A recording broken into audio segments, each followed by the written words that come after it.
ઘરમાં વેજીટેબલ ઓછા હોય અને શું બનાવું એ સમજ નહીં પડતી હોય તો આ રીતે વેજીટેબલ પરાઠા બનાવી જોજો. મારી પાસે ગાજર, કેપ્સિકમ અને કોબીજ થોડા પ્રમાણમાં હતા, તો બધા જ વેજીસને સારી રીતે ધોઈને ચોપરમાં ચોપ કરી લેવાનું. કાંદા પણ તમે લઈ શકો. આ રીતે પરાઠા થોડી અલગ રીતે બનાવશું. ઘણા બટાકામાં વેજીટેબલ એડ કરીને પણ બનાવે છે, પણ આ પરાઠા આપણે અલગ રીતે બનાવશું. બધા જ વેજીસને આપણે ચોપરમાં સારી રીતે ઝીણા ઝીણા ચોપ કરી લેશું. તો તમે જોઈ શકો છો કે એકદમ ઝીણા એવા વેજીટેબલ ચોપ થઈ ગયા છે.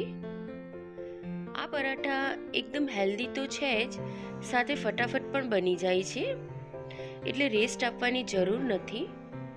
હવે વેજીસમાં ઝીણી સમારેલી કોથમીર એડ કરવાની, લીલા કાંદા કટ કરીને એડ કરવાના. લીલા કાંદાનો સફેદ ભાગ અને લીલો ભાગ બંને યુઝ કરવાનો. એનાથી પરાઠા એકદમ ટેસ્ટી બને છે. હવે એમાં મરી પાવડર, સ્વાદ મુજબ મીઠું, લસણ આદુની પેસ્ટ અથવા ફાઇનલી ચોપ લીલા મરચાં એડ કરવાના.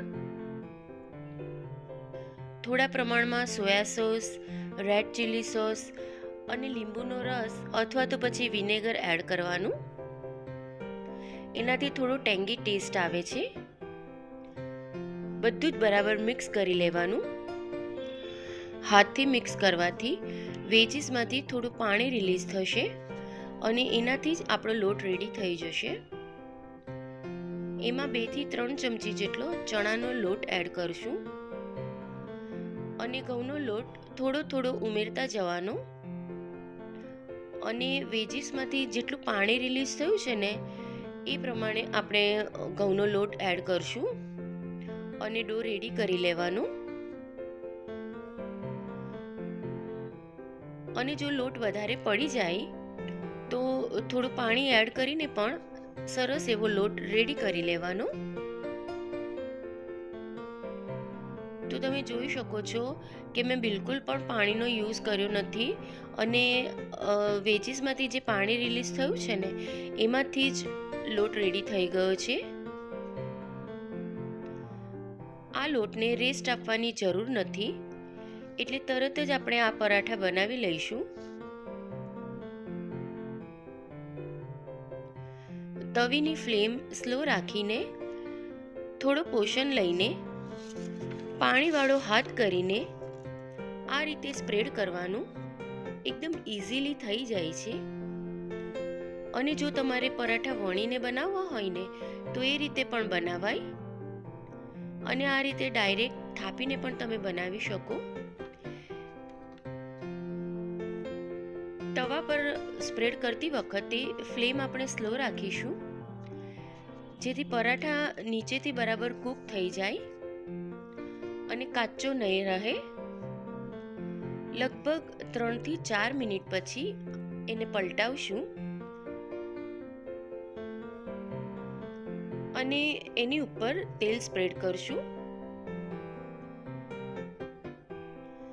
બીજી બાજુ પણ સરસ રીતે કૂક થઈ જાય પછી પાઉંભાજીના ક્રશરથી આ રીતે પરાઠા દબાવશું, જેથી પરાઠા અંદર સુધી બરાબર કૂક થાય અને થોડો ક્રિસ્પી અને ટેંગી બને.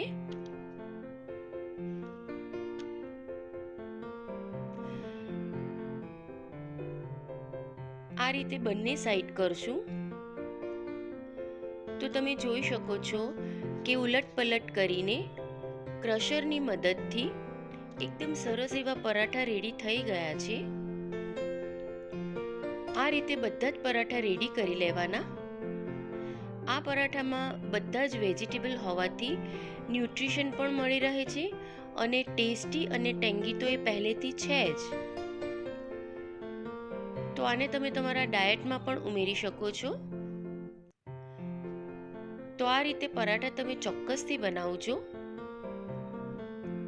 દહીં, ટોમેટો કેચઅપ કે ગ્રીન ચટણી સાથે આ પરાઠા ખૂબ જ સરસ લાગે છે. જો તમને મારો વિડીયો ગમ્યો હોય તો એને લાઈક, શેર અને સબસ્ક્રાઈબ પણ કરજો. Till then, bye bye.